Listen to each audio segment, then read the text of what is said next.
বইছে নদী, নদী। সত্যি বলছি মানে আমার বৌমার মতন এমন বৌমা না আর হয় না জানো। তাই আমরা ওদের একটা রিসেপশন দেবো ঠিক করেছি এই সামনে শনিবার। তুমি কিন্তু যাবে, হ্যাঁ, সকলকে নিয়ে, বাড়ির সকলকে নিয়ে তোমাকে কিন্তু যেতে হবে।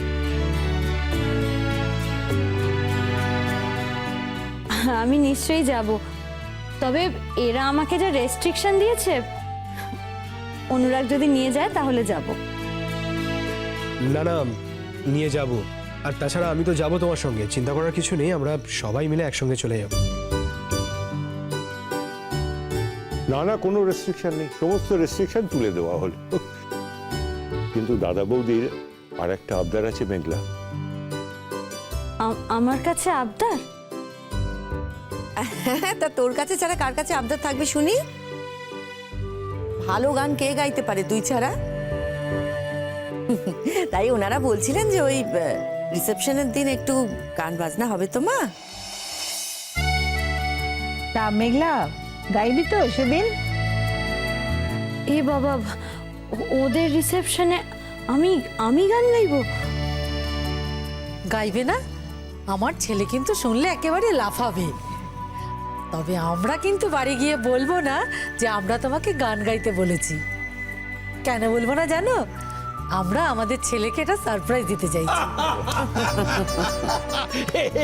এটা কিন্তু দারুণ বলেছে, দারুণ দারুণ, খুব ভালো বলেছো। হ্যাঁ বাবা, তোমার তো ওদিকে কি ফাংশন টাংশন তো হয়? হ্যাঁ, এই তো আমার ছোট ছেলের মুখে শুনেছি যে তুমি নাকি প্রায় ওদিকে ফাংশন করতে যাও। আবার তোমাকে নিয়েও যেতে বলেছিল তোমার বন্ধুর বৌমা, সে বললে নিশ্চয়ই আমাদের বাড়িতে আসবে।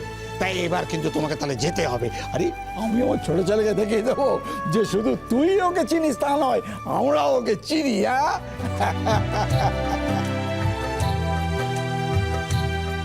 বাবা এত কাণ্ড!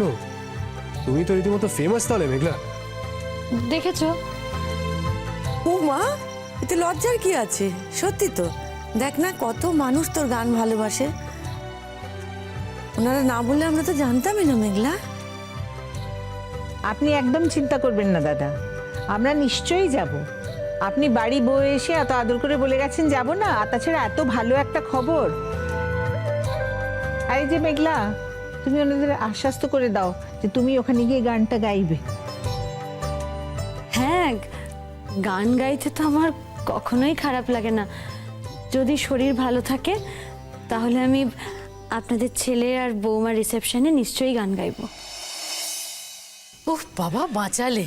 তবে আবারও বলছি, ব্যাপারটা কিন্তু সারপ্রাইজ থাকবে। আমার ছেলে আচমকা জানবে যে তুমি এসেছো আর গান গাইছো।